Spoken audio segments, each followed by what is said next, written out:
Hola, ¿qué tal? Soy Alberto Loyo.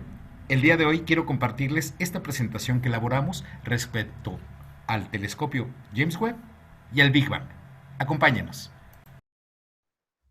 Vamos a retomar la presentación que hicimos hace unas semanas del telescopio James Webb, pero ahora vamos a profundizar un poco más en la parte 2, el Big Bang, dado que Arturo nos hizo favor de presentar un, un detalle muy extenso, pero también muy concreto y muy claro de qué son el telescopio James Webb, cómo se diseñó, cómo se construyó, quién lo construyó, cómo se lanzó, la órbita y todas las monerías que hace el telescopio.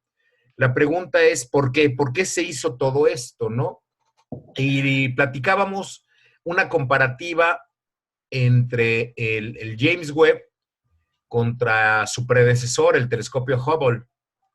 Decíamos que el Hubble está centrado principalmente en el espectro visible de la luz, de 90 a 2500 micrómetros.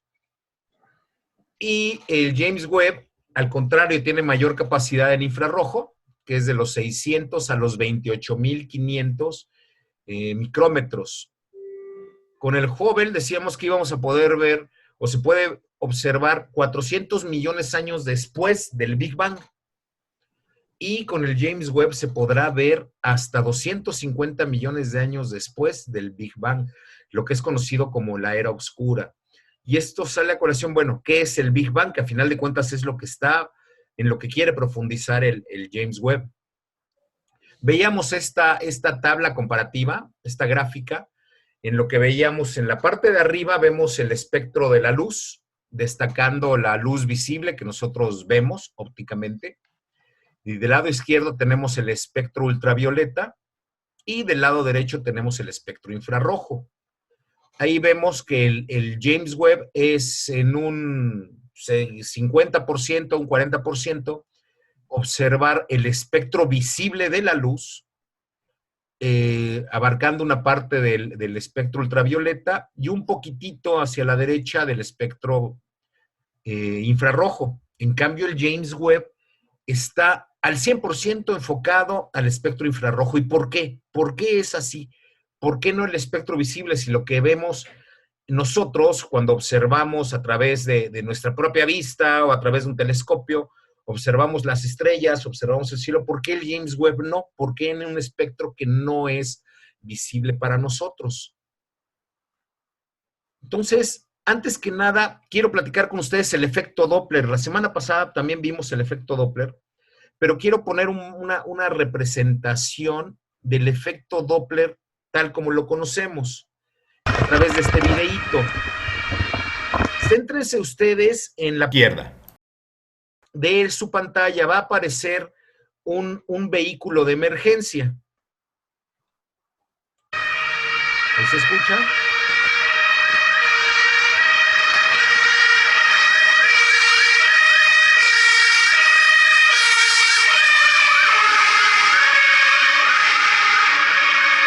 ¿Escucharon cómo fue el efecto? Lo volvemos a poner en un momento, pero si se dan cuenta, cuando se está acercando el vehículo de emergencia, estamos escuchando su sirena en un tono agudo.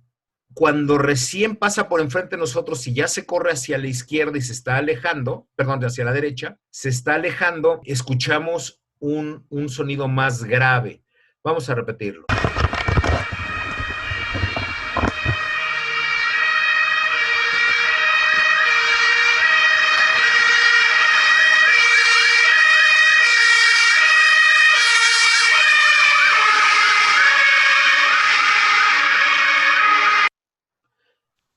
Ese no es otra cosa más que el efecto Doppler.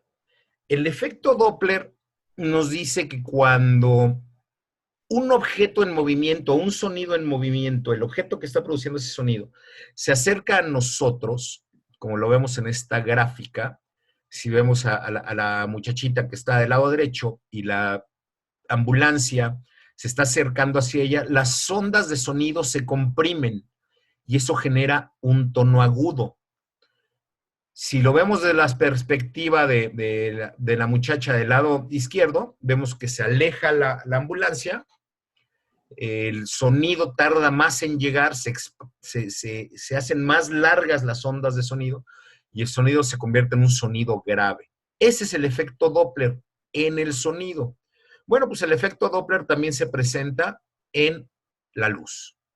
Esta gráfica también la habíamos visto. Tenemos un objeto luminoso que está recorriendo de un punto A un punto B entre dos observadores estáticos. El observador del lado izquierdo, del cual se aleja el objeto. En un principio, cuando está cerca, si ven, las ondas son de color azul y se van convirtiendo en rojo.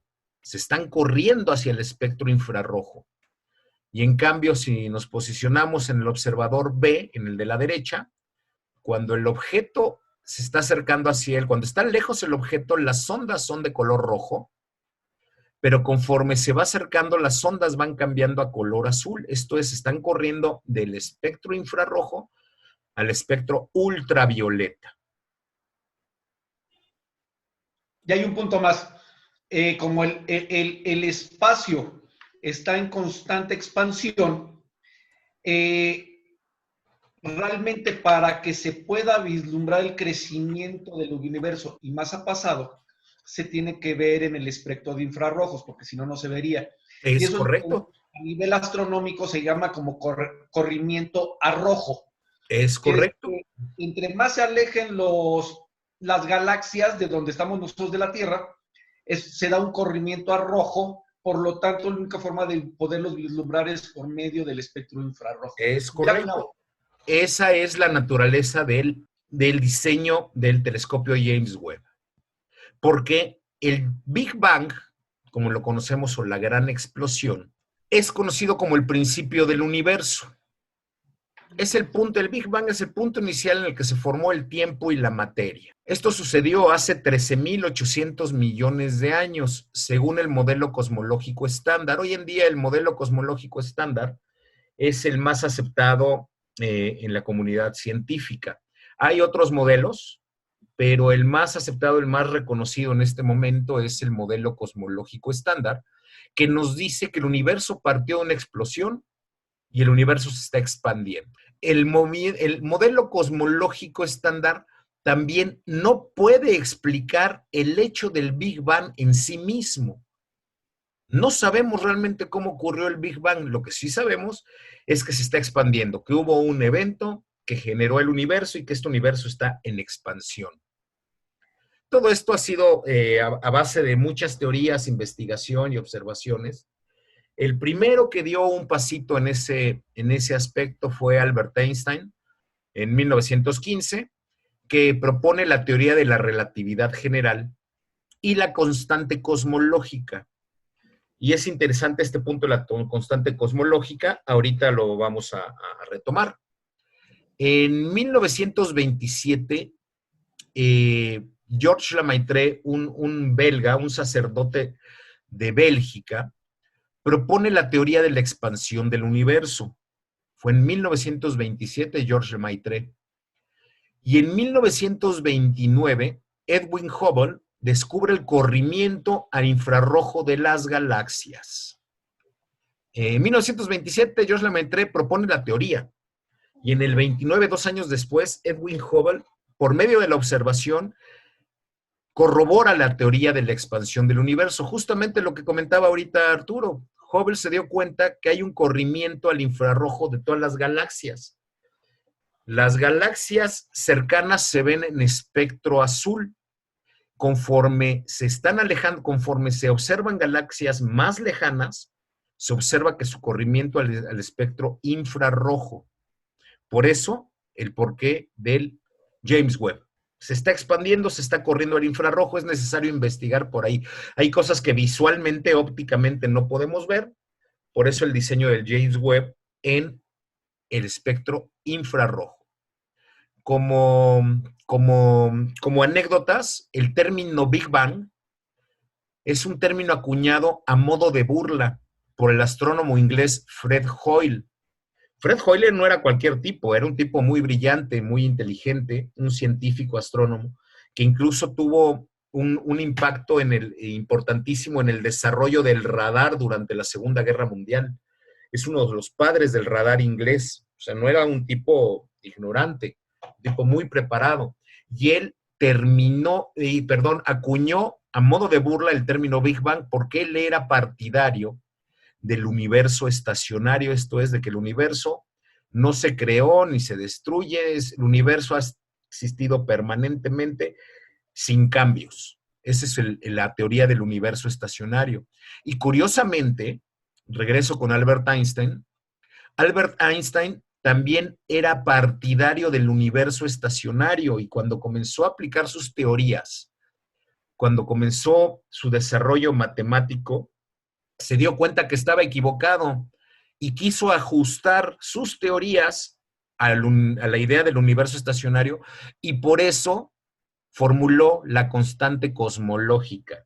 La constante cosmológica es una ecuación que adecúa los resultados de sus teorías a un universo estacionario. Cabe mencionar que muchos años después el mismo Albert Einstein reconoció que la constante cosmológica había sido su peor error, cuando por fin se convenció de que en efecto el universo está en expansión, sí proviene de un Big Bang y no de un universo estacionario.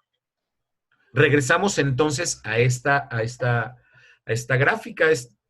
Vemos entonces, si ya escuchamos, si ya aprendimos, identificamos el efecto Doppler y lo aplicamos a la luz que todo corre, si se está alejando de nosotros, corre hacia el espectro infrarrojo, pues entonces sé aquí el por qué el James Webb está enfocado en un 100% al espectro infrarrojo.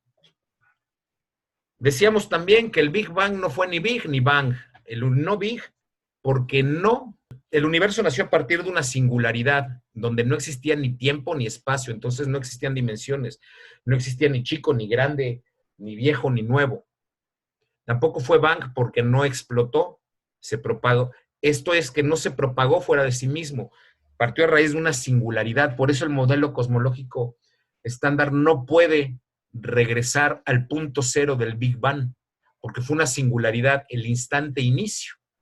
Decíamos que el modelo cosmológico estándar puede explicar el crecimiento del universo a través de un tiempo Planck, esto es, de un microinstante después, unidad de tiempo más pequeña para estudiar la evolución, que corresponde a 5 puntos y pelos e a la menos 44 segundos. Un poco de resumen, la edad del universo, 13.800 millones de años.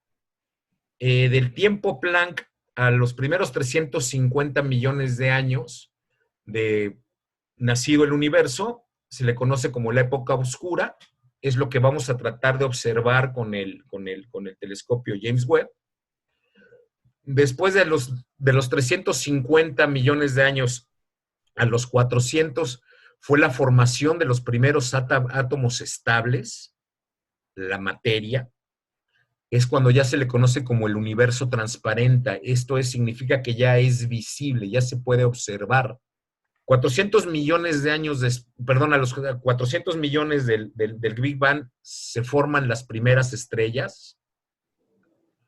A los 800 millones del Big Bang se forman las primeras galaxias.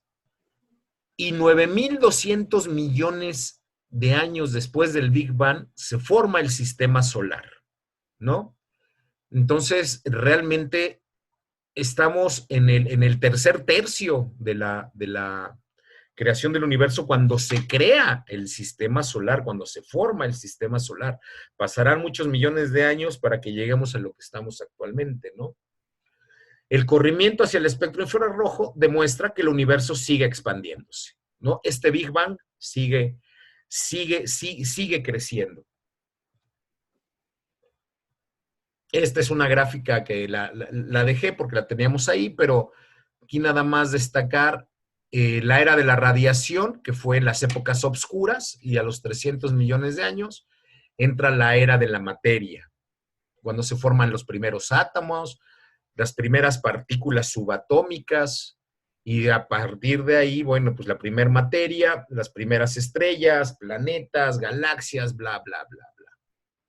y el universo se va. A ver, regrésate un poquito, Beto. Ajá. Y si vemos aquí, desde el Big Bang hasta la última etapa que se pone, que son los 15,000 millones de años, estamos muy cerca del cero absoluto. Estamos a menos 270 grados Kelvin. ¿Esto qué nos dice? Que el universo se está enfriando. Entonces, otro de las grandes teorías es por qué si el universo se está expandiendo, pues no se colapsa, no se cae. ¿Cómo es que todo va creciendo si todo se va enfriando? Entonces de ahí nace, yo creo que sería una tercera etapa de esta presentación, Beto, que sería la energía oscura. Sí. Ese es interesantísimo. Entonces dijeron, debe haber algo que detiene a las galaxias para que no se colapse. Y ahí es cuando nace la teoría de la energía oscura. Es correcto, es un tema interesante. Ya no me dio tiempo a ponerlo aquí, pero incluso en observaciones se ha encontrado que por ahí de los 7,000 millones de años después del Big Bang hubo una ralentización de la expansión del universo, esto es, empezó a frenarse ese crecimiento y por alguna razón desconocida otra vez también, se volvió a empujar, es como si hubiera frenado un poco la expansión y volvió a acelerarse. Ese tema tiene mucho que ver con las teorías actuales, sobre todo del efecto de la energía oscura, ¿no? Que sí, valdrá la pena investigar un poquito para hacer una tercera parte de esta presentación. Y pasamos ya casi para terminar, hace casi 15 días que tuvimos la oportunidad de presentarle a los compañeros de Jalapa esta presentación, alguien preguntó fuerte y claro, si podrá el telescopio James Webb descubrir vida inteligente en el universo. Mi punto de vista personal es no, porque el James Webb no está diseñado ni pensado para eso. Sus instrumentos y su programación es otra, por lo cual sería muy difícil poder confirmar la vida inteligente en el universo a través del James Webb. Existen instrumentos y programas mucho más avanzados, más enfocados a ese tema, ¿no? Programas internacionales como el SETI, red de telescopios, etcétera, que pudiesen ser más amigables con esa misión, ¿no? Entonces, mi respuesta personal es no, el James Webb no está diseñado para descubrir vida inteligente en el universo. Más si el Hubble. El Hubble hace 2 años descubrió el primer planeta que tiene océanos y tiene vegetación. Es un planeta que está a 300 años luz de la Tierra, pero el Hubble sí tiene las capacidades para eso, más no exactamente como lo dice Beto, no el James Webb. El James Webb es para irse al universo primitivo y al universo profundo. Hubble seguirá haciendo sus investigaciones y sí definitivamente se han encontrado exoplanetas que definitivamente hay vida. No sabemos a qué nivel de evolución está esa vida, que esa es otra de las grandes incógnitas. Una cosa es que haya vida a nivel vegetal o bacterial o microscópicos y otra cosa es que haya vida inteligente. Eso es un excelente comentario como preámbulo a una reflexión que yo quiero dejarles. Retomando una tablita que vimos hace unos instantes, decíamos que 400 millones después años después del Big Bang, aparecieron las primeras estrellas. A 800 millones años después del Big Bang, aparecieron las primeras galaxias y se cree que incluso la nuestra, la Vía Láctea, fue también una de las galaxias formadas en ese periodo. Y fue hasta 9,200 millones de años después del Big Bang, esto es a 8,600 millones de años después de la formación de las primeras galaxias, cuando se formó nuestro sistema solar, ¿no?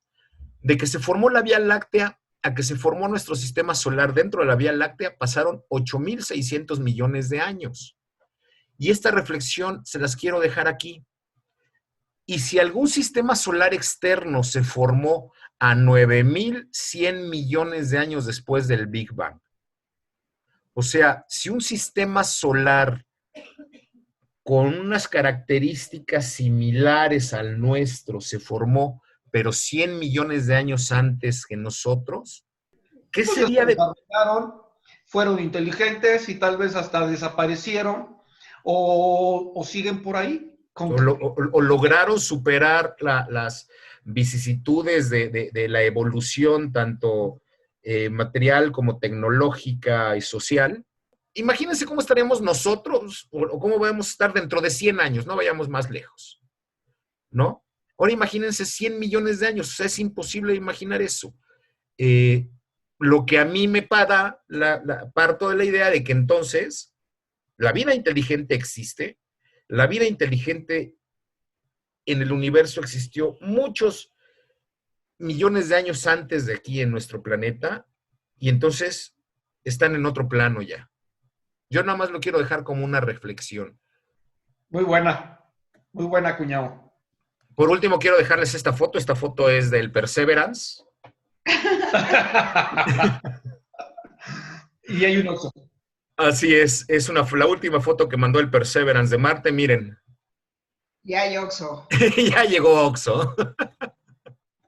Oye, y ahí te faltó el audio, porque el audio dice, se compran colchones. Ándale, sí, vamos a ponérselo.